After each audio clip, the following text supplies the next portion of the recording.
Lep pozdrav še z moje strani, res je že malo pozno, pa malo sem razmišljala zdaj, ko sem poslušala to razpravo z župani in zdaj vse to, kar je povedala Zvonka in pokazala, da bi bilo mogoče vendarle boljše, da bi se posvet končal zdaj. Se mi je zdela namreč ta razprava z župani kar nekako z mojega vidika, z vidika moje stroke poživljajoča, nekako motivacijska. No? Tako da upam, da jaz zdaj z eno precej operativno temo ne presekam tega občutka, ki mislim, da je vseh nas ostal, ko smo zdaj poslušali to, kar je bilo pred nami. Zdaj, moja naloga je, da kot članica delovne skupine, ki je pripravljala predloge sprememb navodil o prilagajanju izrednega poklicnega in strokovnega izobraževanja, te predloge v tej fazi, kot so sedaj tukaj tudi predstavim. To je, kot razumem, tudi ministrstvo, ki me je za to zaprosilo, ena predhodnica javni razpravi, ki bo sledila. Tako da, tudi če smo danes že pozni in danes verjetno ne boste imeli veliko časa za razpravo na to temo, mislim, da tukaj nič še ni zamujeno. Zdaj, mogoče vsi poznate ta inštrument navodila za prilagajanje, ampak se mi zdi pomembno, da v uvodu nekako poudarim tudi z vidika stroke, da pravzaprav gre res za en pomemben inštrument. Eden redkih pravzaprav, ki jih imamo na področju izobraževanja odraslih, ki na nek način pravno umešča pravico odraslih do kakovostnega izobraževanja, ko država s tem inštrumentom z navodili določa nek minimalni standard kakovosti prilagajanja ali pa jaz temu rajši rečem izvedbenega načrtovanja tega dela izobraževanja. Ker smo se danes kar nekajkrat že dotaknili terminologije, ne morem mimo tega, da rečem, da imamo tukaj še en termin, izredno izobraževanje, kjer smo verjetno bili andragogi, neverjetno sigurno prešibki, ko nismo uspeli zadržati uveljavitve tega izraza v vseh teh dokumentih. Jaz sama rajše uporabljam termin poklicno in strokovno izobraževanje odraslih.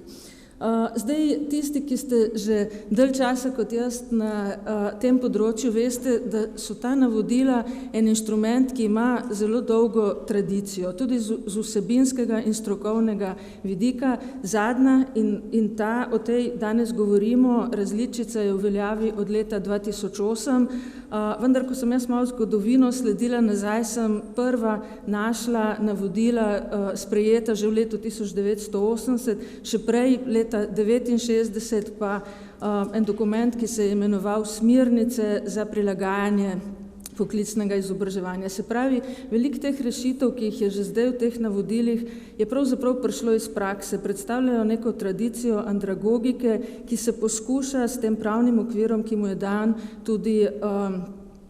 tudi uveljavljati. Zdaj, ta navodila iz leta 2008 se boste nekateri verjetno spomnili, ko so se pripravljena, so se kar dolgo pripravljala ali prenavljala, bila je opravljena ne ena, ampak več strokovnih razprav na to temo, tako da jaz si upam reči, da so ta navodila, ki so zdaj v praksi, mislim, takrat dobila eno dovolj veliko strokovno legitimnost, da so se že prej, pa predvsem tudi s to novo različico, da so imela veliko možnosti za ustrezno uresničevanje. Zdaj, če so bila sprejeta najnovejša leta 2008, je zdaj že kar nekaj let, kar se uveljavljajo. Zdaj, delovna skupina, ko je začela z delom, malo kasneje še povem, kdo smo bili člani delovne skupine oziroma smo še vedno, se je najprej soočila s tem, da se je vprašala zdaj, iz katerih nekih podatkov, informacij, strokovnih podlag naj izhaja, ko bo presojala ustreznost sedanje veljavnih navodil. Prvo, kar smo ugotovili, je bilo to, da zdaj v tem času ni bila opravljena nobena evalvacija, ki bi se zares sistematično osredotočila prav na navodila, na uresničevanja navodil. Se pravi, s tovrstnimi podatki si nismo mogli pomagati. Je pa hkrati tudi res, da so bile v tem času opravljene kar nekatere evalvacijske študije, ki se sicer neposredno niso ukvarjale z navodili, ampak so posredno presojale uresničevanje tudi nekaterih inštrumentov znotraj njih, kot so osebni izobraževalni načrt, organizacijski modeli in podobno. Takšna je bila evalvacija odraslih v srednješolskem izobraževanju. Takšne so tudi ekspertne zunanje evalvacije, ki jih izvajamo na Andragoškem centru in z katerih smo lahko tudi črpali neke informacije, podatke, ki so nam bili v pomoč. Tisto, kar je bilo, mislim, da najbolj pomembno in kar je tudi sprožilo odločitev o tem, da je treba navodila v nekaterih točkah dopolniti, spremeniti, pa so bile predvsem informacije, mnenja, stališča, predvsem številnih od vas, praktikov, ki ste jih v vseh teh letih izrazili na različnih takšnih strokovnih dogodkih na drugih mestih in ki jih je ministrstvo, predvsem ministrstvo in ki jih je ministrstvo beležilo in na neki točki je bila zato pač presoja, da je treba pač nekatere stvari spremeniti. Tako je bila oblikovana že v letu 2014 delovna skupina. Tukaj imam napisane člane te delovne skupine, ki delovno skupino je oblikovala sklepom ministra. Zdaj v tej delovni skupini nismo bili, kako to rečem, imenovani predstavništvo, ampak kot strokovnjaki, ki se s to temo izvedbenega načrtovanja ukvarjamo na različnih področjih, na različnih ravneh in imamo s tem tudi takšne ali drugačne praktične izkušnje. Moram povedati eno osebno izkušnjo dela v tej skupini.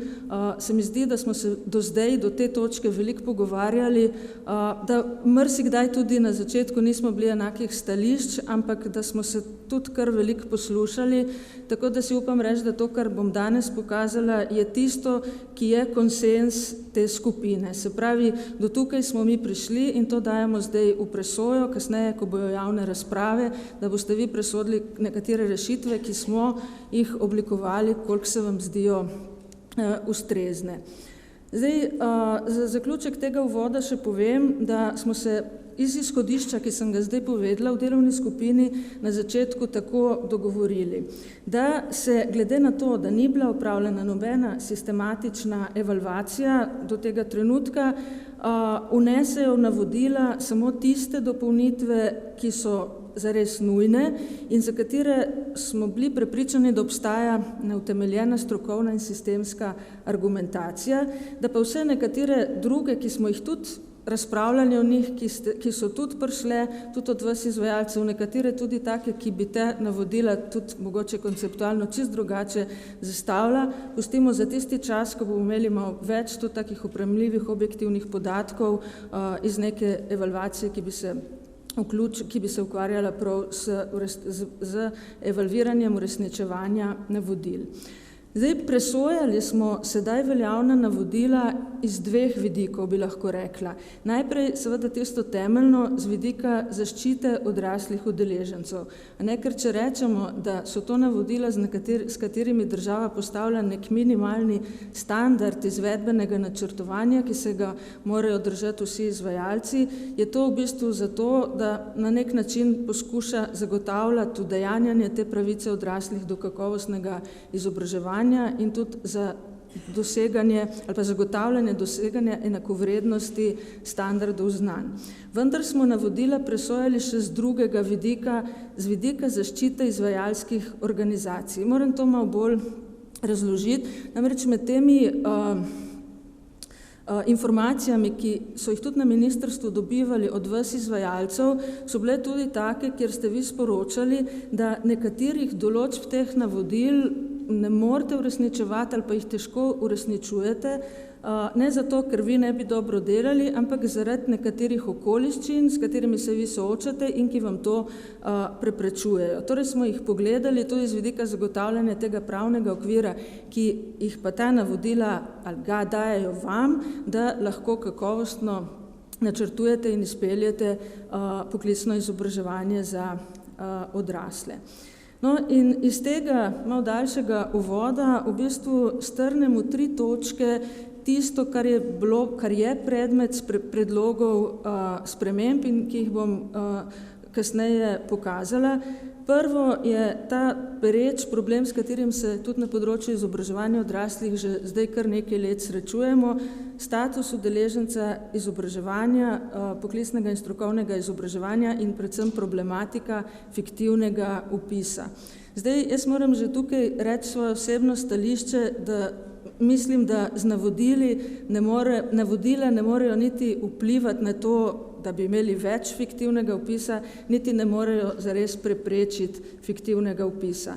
Ampak razmišljali pa smo, ali je mogoče v ta navodila vključiti neke varovalke, ki bi lahko vam tudi izvajalcem, kadar je ta problem velik, nekako pomagale. Drugi sklop, s katerim smo se ukvarjali, je določitev minimalnega obsega organiziranega izobraževalnega dela. Bomo kasneje pogledali, kako. In tretje, dobili smo seznam nekih stvari, ki so nam kazale, da so v praksi neke nejasnosti, neko različno razumevanje ali pa mogoče nerazumevanje nekaterih določb navodil, predvsem tistih, ki se vežejo prav na postopke določanja, načrtovanja in določena prilagoditev. Tako da smo to tudi pogledali in poskušali poiskati neke možne rešitve za te probleme. Zdaj, ko gre za ta prvi sklop, status udeleženca in problematiko fiktivnega vpisa, smo tukaj ene spremembe predlagamo na 3 točkah. Ko gre za trajanje izobraževanja, ko gre za spremljanje udejanjanja osebnega izobraževalnega načrta in izpis udeleženca iz tega izobraževanja in ko gre za pogodbo o izobraževanju, ki se sklepa med odraslim udeležencem in izvajalcem tega izobraževanja. Zdaj najprej glede prvega. Zdaj, da se malo spomnite, sigurno to dobro poznate tisti, ki imate poklicno in strokovno izobraževanje odraslih. Glede trajanja je v sedaj veljavnih navodilih taka določba, da lahko izredno izobraževanje, se pravi izobraževanje odraslih, traja manj ali več časa kot redno. Zgornja meja tega trajanja pa zdaj ni določena. Zdaj, na ministrstvu so dobili kar nekaj informacij o tem, da to zna včasih biti problem, še posebej takrat, ko gre za tudi to zadevni fiktivni vpis ali kakšen drug problem, da se pač to trajanje izobraževanja podaljšuje, udeleženci podaljšujejo to izobraževanje, ne opravljajo pa vmes obveznosti.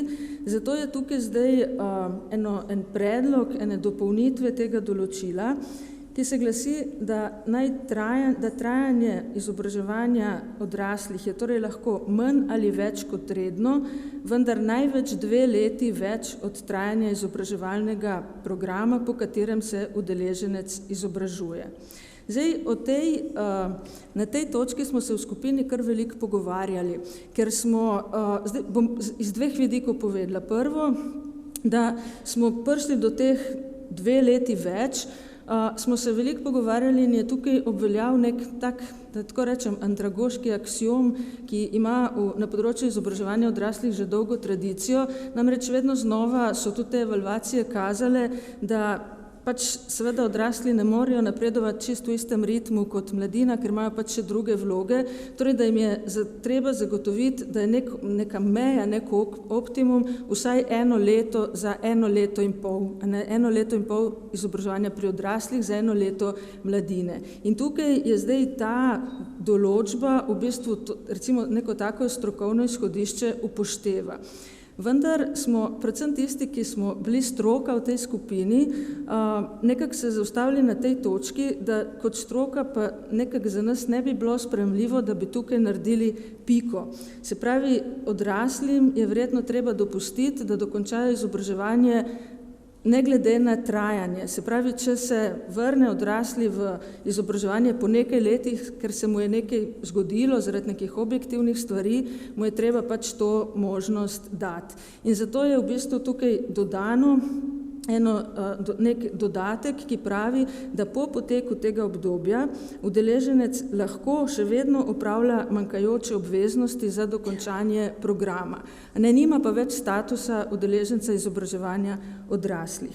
Tukaj smo v skupini naslovili eno tako pobudo tudi na pravne službe na ministrstvu, ker so predvsem praktiki, ker seveda bolj praktično razmišljajo iz primerov svojih, zastavlja vprašanje, če ne bo tukaj kakšna težava, ker ko se nekdo vrne, ga moraš spet upisati, pri nas je pa zdaj po zakonodaji, da pač ko si upisan, imaš status. Tako da tukaj so na ministrstvu tudi evidentirali, da to je ena izmed tistih točk, ki jo bo treba v proceduri zdaj sprejemanja s pravnimi službami na ministrstvu še preveriti.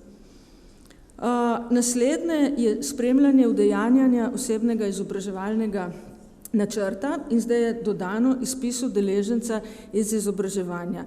To je še ena točka, ki mislim, da je tudi povezana še z nekaterimi takimi pravnimi zagatami, ampak da spomnim, kako je zdaj opredelitev v navodilih. Navodila sedaj izvajalcem poklicnega in strokovnega izobraževanja odraslih naročajo, da morajo vsaj enkrat letno in z učitelji, ki poučujejo v nekem programu, in z udeleženci v tem programu opraviti razgovor in preveriti, kako se uresničuje njihov osebni izobraževalni načrt. Če te pogovori pokažejo, da so potrebne korekcije, je torej ta osebni izobraževalni načrt pač potrebno smiselno dopolniti, spremeniti, nadgraditi. Zdaj praktiki ste na tej točki opozarjali, da tega določila pravzaprav ne morete uresničiti, kadar gre za primere navideznega upisa. Ker se pač tukaj udeleženci upišejo in jih potem več ni in torej vi tudi ne morete opraviti tega dela spremljanja osebnega izobraževalnega načrta, hkrati imate pa te odrasle še vedno upisane, se pravi na nek način tega dela tako pač čist formalno ne morete ali pa ne opravite. In zato je bil tukaj sicer po kar velikih razpravah oblikovan dodatek tega člena, ki pravi tako, da strokovni sodelavec ustreznih sprememb osebnega izobraževalnega načrta ne pripravi, če se udeleženec izobraževanja ne odzove na poziv izvajalca, kar se dokaže z dokazilom o vročitvi pisnega poziva. Se pravi, če ga vi pozovete, če se on ne odziva, torej je to pač neko dokazilo, da pač tega dela ne morete opraviti. Dodano je še nekaj, kar je pomembno in mogoče tudi še ne čisto do konca razčiščeno, da je to tudi razlog, da izvajalec izobraževanja udeleženca iz izobraževanja lahko izpiše.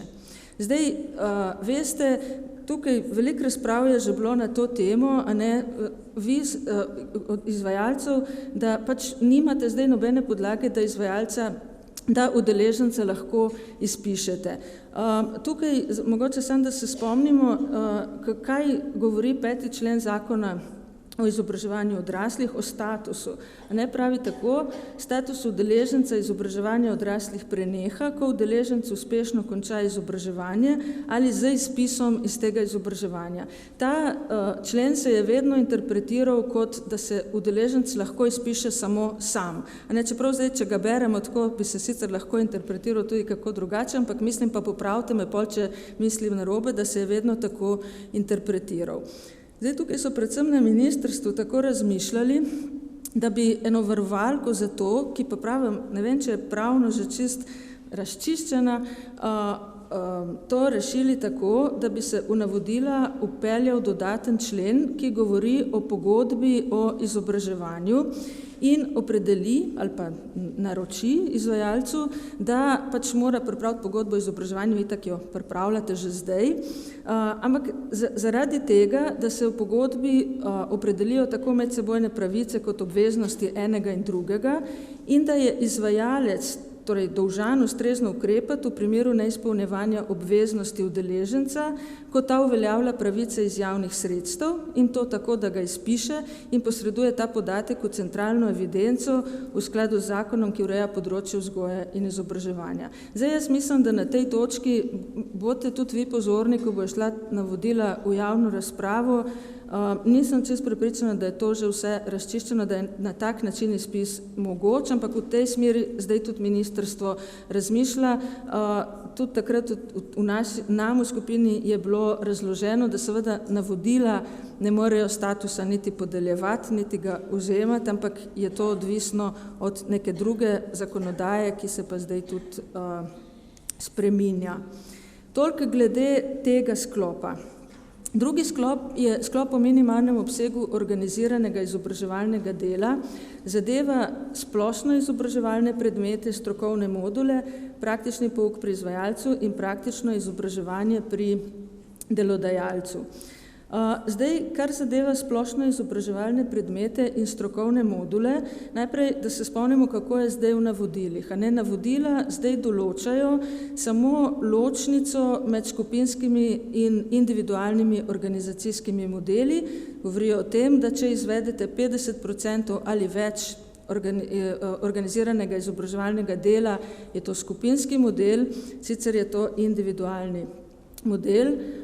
Veljavna navodila pa zdaj ne določajo minimalnega obsega izobraževanja za splošno izobraževalne predmete in strokovne module.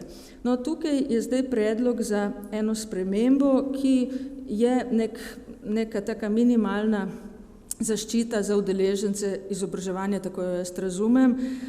Namreč opredeljeno je zdaj v tem predlogu, da, in jaz si mislim, da to ni nič novega za vas, da vi, ko gre za splošno izobraževalne predmete in te, predvsem tisto, kar je na poklicni maturi, to že zdaj delate, da se torej pri splošno izobraževalnih predmetih ter strokovnih modulih, ki so del poklicne mature in slovenščine pri zaključnem izpitu, mora ta obseg organiziranega izobraževalnega dela znašati vsaj 50%. Tukaj je v bistvu nekako se to razume kot neko sporočilo države, da je treba zagotoviti vsaj en minimalni standard. Če smo se dopoldne pogovarjali, da naj bi bila splošna izobrazba tudi temelj vsake poklicne izobrazbe, pač ena taka minimalna zaščita. To je, kar zadeva ta del. Enaka uvedba neke minimalne zaščite pa je pri praktičnem pouku pri izvajalcu izobraževanja in praktičnem izobraževanju pri delodajalcu. Pravi, enako kot prej, sedanja navodila ne določajo minimalnega obsega praktičnega pouka pri izvajalcu izobraževanja.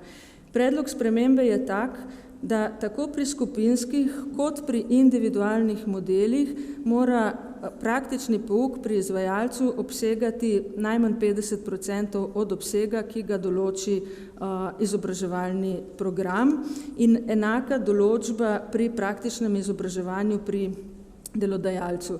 Mislim, da je ta nek tak minimalni zaščitni standard zdaj pripeljan sem noter, tudi zaradi nekih anomalij, ki so bile ponekod zaznane v smislu, da se včasih v izobraževanju odraslih ta praktični del kar priznal, včasih kar avtomatično, tudi takrat, ko to mogoče ne bi smelo tako biti, če se tako izrazim, in je to včasih slabo za tistega udeleženca, ki pa mora potem doseči neke standarde tudi na eksternih preverjanjih znanja. To je pač predlog, ki je prav iz teh izhodišč bil oblikovan. In zdaj še tretji sklop, mogoče malo manjše spremembe, ampak je prav tudi, da na hitro grem skozi. Pri določilih v navodilih, ki zadevajo šolsko leto, uvodni pogovor in priznavanje predhodnega znanja in interesne dejavnosti so vnešeni neki predlogi sprememb. Najprej, kar zadeva šolsko leto, sprememba izhaja iz nekih nejasnosti, ki so jih na ministrstvu zaznavali, predvsem, ko so se pogovarjali z izvajalci in v nekaterih postopkih, pri opredelitvi šolskega leta v poklicnem in strokovnem izobraževanju odraslih. Če povzamem, kar piše tukaj, sedaj navodila pravijo, da je lahko drugačen začetek, razporeditev, trajanje in konec šolskega leta. In tukaj je bilo sem prav razumela nejasno to, ali to pomeni, da je lahko samo znotraj šolskega leta drugačna razporeditev pri odraslih, ali je drugačno tudi samo šolsko leto, ne, da se pač začne drugače in konča drugače. Zdaj je to razjasneno na način, da v bistvu ta fleksibilnost je omogočena znotraj šolskega leta.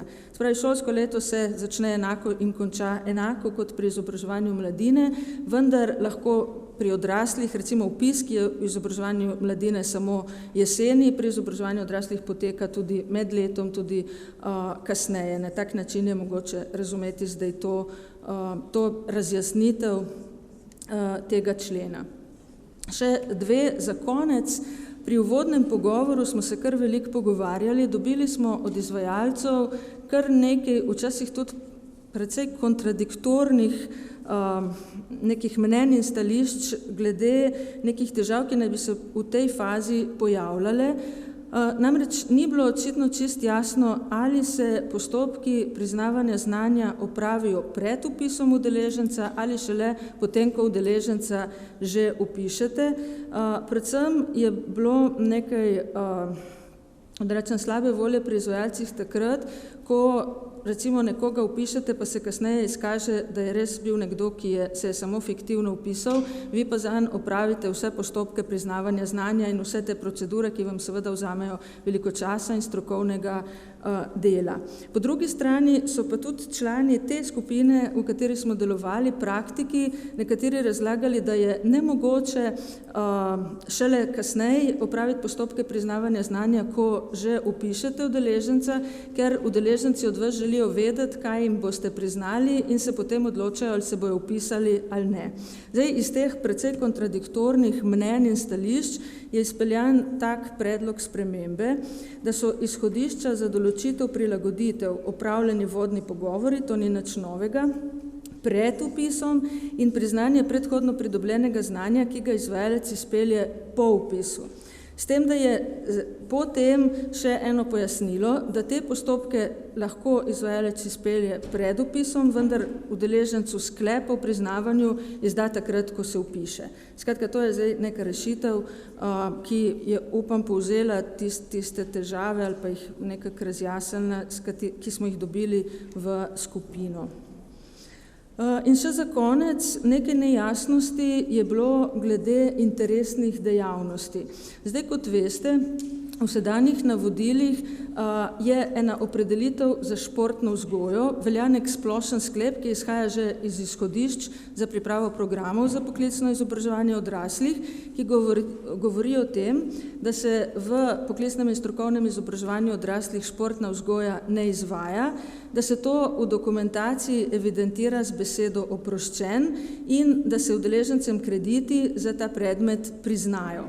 Medtem ko za interesne dejavnosti ni v navodilih do zdaj bilo nobene določbe. Zdaj, nekateri izvajalci, kot so neki posnetki stanja kazali, ste pravzaprav pri interesnih dejavnostih prevzeli enak način, kot ste ga uporabljali pri športni vzgoji, čeprav navodila zares tega niso opredeljevala. Drugi ste izpeljali postopke priznavanja znanja, na podlagi katerih ste pač udeležencem te interesne dejavnosti priznali. Kaže se, čeprav tega ne moramo trditi prav iz nekih natančnih evalvacij, da pa večinoma, pa me boste tukaj lahko popravili, se te interesne dejavnosti odraslim priznajo. Torej, ne vem, če je sploh kje, da jih zares izpeljujete.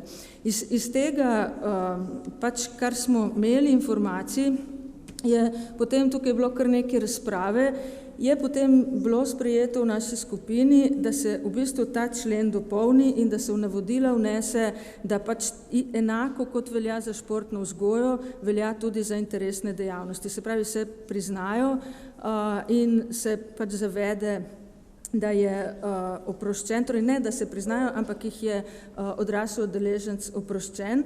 Kar je pomembno, ko delate potem izvedbeni predmetnik, je to, da šele, ko izločite športno vzgojo in interesne dejavnosti, je potem to tisti 100 programa za mladino, ki je izhodišče za vaše izvedbeno načrtovanje. Tako sem zdaj zelo pohitela, da sem mogoče preveč na hitro in brez nekih bolj poglobljenih utemeljitev vam predstavlja te predloge, ki so zdaj, do te točke je prišla ta delovna skupina. Zdaj, ne vem, če bo danes še kakšno vprašanje in to mislim, da bo Zvonka dovolila ga še. Drugače sem povem, kako je zdaj, kolikor imam informacij z ministrstva predvideno naprej. Mislim, da v naslednji fazi zdaj najprej ta faza, da se bo z temi spremembami navodil seznanila ministrica. Takoj, ko bo ta faza opravljena, pa naj bi šel ta predlog, naj bil javno objavljen in torej tudi skupaj s povabilom k javni razpravi. Tako da je danes to bolj ena taka, da imate neko prvo pojasnilo teh predlogov in predvsem mislim, da v imenu cele skupine, ki je pripravljala te predloge, res vzemite jih kot tisto, kar smo mi najboljše znali do te faze in presojajte jih pač iz tega, koliko rešujejo tiste probleme, s katerimi se pri tem izvedbenem načrtovanju v praksi z njimi srečujete. Tako da jaz bi s tem zaključila. Če je še kakšno vprašanje? Kar nekaj. Kar izvoli, Katja ima stališče. Malo gledam, kdo ste prisotni danes še tukaj. Jaz sem sodelovala pri pripravi prvih navodil leta 2008. Sem bila članica delovne skupine, ki je aktivno delala v sodelovanju z Andragoškim centrom. Takrat je to delovno skupino za pripravo navodil, seveda so bile nekatere okoliščine bistveno drugačne, kot so danes, vodila gospa Sonja Klemenčič. In takrat seveda smo bili prepričani in verjeli, da so ta navodila v danem času najboljše pripravljena, kot je bilo takrat mogoče. Jaz sem spremljala udejanjanje navodil, kot je Tanja predhodno rekla, in si beležila vse to, kar je prihajalo strani izvajalcev programov poklicnega in strokovnega izobraževanja. Moram reči, da je bilo kar mnogo vprašanj, potrebno je bilo mnogokrat tolmačiti in razlagati določila veljavnih navodil in velikokrat smo se na ministrstvu znašli v zagati, kako interpretirati navodila, ki smo jih pravzaprav tudi sami sprejeli. Zato smo ob bok tudi drugim spremembam, ki so nastale v prostoru in so povezane z statusom in fiktivnim vpisom, ter vsega beleženja, ki je nastajalo na naši strani in tudi na podlagi evalvacij, ki so bile opravljene v okviru drugih projektov, zbrali in dali pobudo za spremembo navodil. Mi smo delovno skupino oblikovali tako, da so lahko predstavniki delovne skupine aktivno v krogu svojega združenja tudi pretehtali rešitve in jih zopet prenašali v delovno skupino. Tako da je ravnateljica, direktorica Zdravstvene šole Ljubljana vsako rešitev prediskutirala v Združenju srednjih šol. Enako je ravnala predstavnica strani ljudskih univerz in tudi strani zasebnikov. Tako da so vsakokrat pravzaprav prenesle informacijo tudi z terena. Aktivno so delale tudi tako, da so pripravljale različna izhodišča in na koncu seveda se je oblikoval tak predlog, kot je trenutno predstavljen.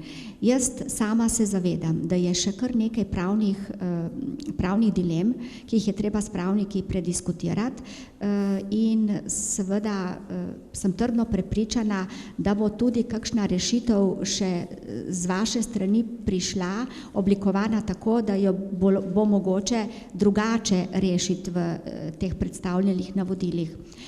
Na ministrstvu že čakamo nekaj časa, nismo še prišli na vrsto, da bi ministri si predstavili rešitve teh navodil, potem pa seveda, čim to opravimo v hiši, damo pravilnik v širšo razpravo.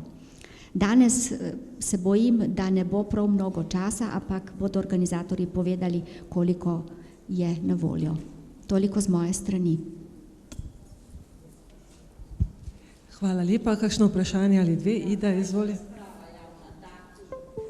Datum javne razprave? To še ni znano, verjetno, ne? Ne. rok mora biti dovolj dolg, ne? Ja, tako.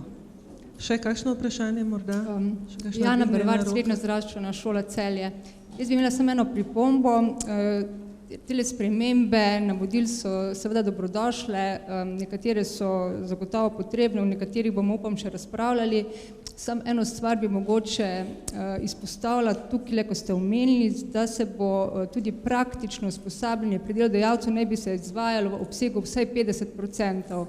Zdaj recimo, kaj konkretno to pri nas pomeni, ki izvajamo programe z področja zdravstvene njege.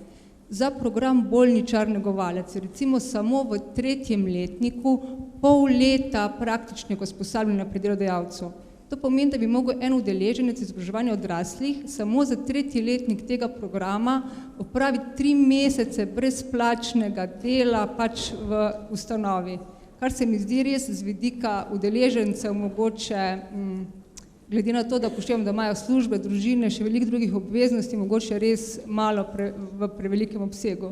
Če bi lahko samo o tem še mogoče razmišljali. Hvala lepa. Katja pravi, da si bomo to zabeležili. Zdaj, a lahko jaz vprašam nazaj, koliko imate pa zdaj tega, koliko je ta razlika? Da malo, da dobimo nekaj povratnih informacij tudi od vas. Ker zdaj, mogoče sam to še pojasnimo, to ne pomeni, da zdaj se prepoveduje priznavanje tega znanja, če ga udeleženci že imajo. To je bolj začetna norma za tiste, ki jim tega ne morete priznati, in pač se tudi vi nekako znate presoditi, da pač to morajo opraviti, zato da bojo lahko dosegli tisto, kar pač morajo. Konkretno v tem programu bolničar negovalec imamo mi organiziranega 400 ur vodenega praktičnega pouka. To je približno 50%, kolikor imajo redni dijaki, in potem smo smiselno nekako presodili, da udeleženci izobraževanja odraslih opravijo še 1 mesec praktičnega usposabljanja pri delodajalcu za celoten program. To pomeni, da so oni 1 mesec v procesu in da ta delovni proces poznajo. Oni itak že imajo neke izkušnje delovne, imajo znanja, so osebnostno nekako oblikovani in pač to bi bilo tudi potrebno razprava, koliko je zdaj smiselno to praktično usposabljanje potem še podaljševati. Koliko so pač ti učinki iz tega izhajajo, potem pač ne vem, če se to podaljšuje, koliko se to vse skupaj poveča. Da nekako smiselno, če upoštevamo celo situacijo. Hvala lepa. No, to je gotovo ena točka, kjer jaz vabim tudi druge, ko bo to v javni razpravi, dajte to prediskutirati. Zdaj en primer, kjer je že nakazan nek problem, kako je to tudi v drugih primerih. Akademsko četrt smo očitno že izkoristili. Lahko še eno vprašanje. Alenka Grželj, Ljudska univerza Koper. Jaz ne bi načela vsebinskih vprašanj, verjamem, da bo dovolj časa vezanega na vsebinsko razpravo, ampak nekaj drugega bi rada povedala.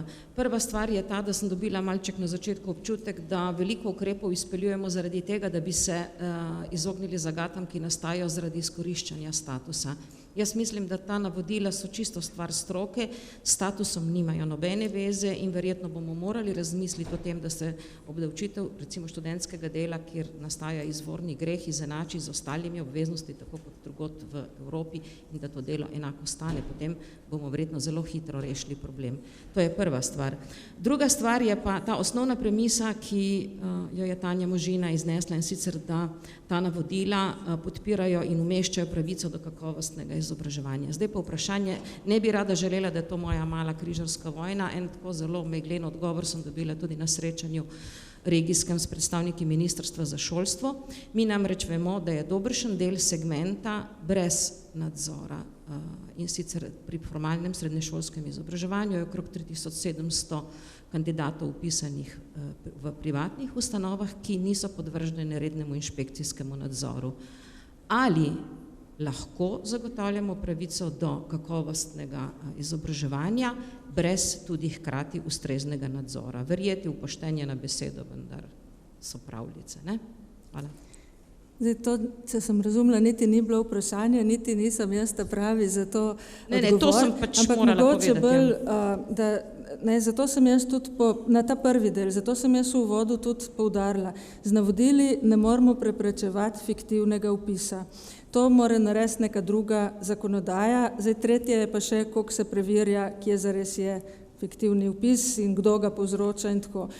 Mi smo se dotaknili tega samo na tistih točkah, kjer ste vi sporočali, da vam ta problem onemogoča, da bi korektno udejanjali določbe teh navodil.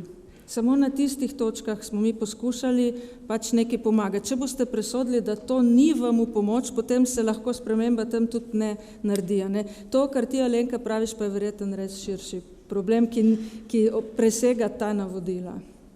Pa ga je ministrstvo tudi slišalo. Ja.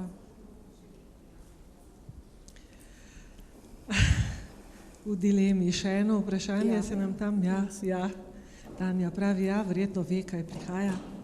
Ne vem. Ne, okej. Zelo kratko. Kakšen je strokovni argument, da še zmeraj udeleženec oproščen športne vzgoje? Da še zmeraj? Ja, prej je bil oproščen športne vzgoje in novih navodilih, ponovno pa me zanima, zakaj, glede na vse raziskave, ki so tudi pri mladini, pri odraslih, da gibanja potrebujemo veliko več, kot smo ga kdajkoli, da se populacija ukvarja s preveliko težo in tako dalje, zakaj oproščen športne vzgoje? Hvala. Ja, je to dobro vprašanje. Točno o tem sem jaz razmišljala danes dopoldne, ko smo poslušali pač to predavanje dr. Pavliha, in če ste bili pozorni, je izrekel neko tezo, ki na področju izobraževanja odraslih včasih tudi ni bila sprejeta, da vzgoja pač traja vse življenje. Zakaj jo poskušamo izriniti že pri mladini, kaj šele pri odraslih.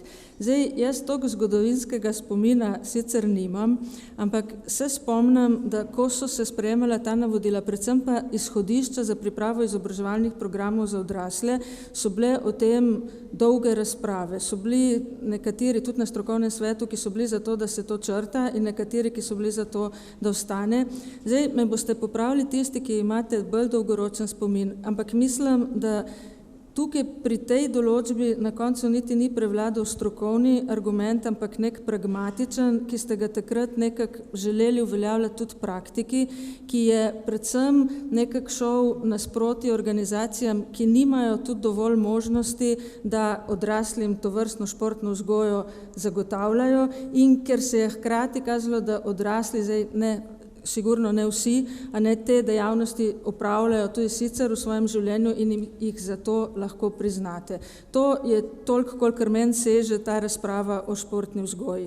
Zdaj, če ste zdaj mnenja izvajalci, da bi bilo to, tukaj mi nismo dobili nobene sugestije, da to ne bi bilo v redu. Zdaj, če to razumem, je to prva, je v javni razpravi, da razpravljamo o tem.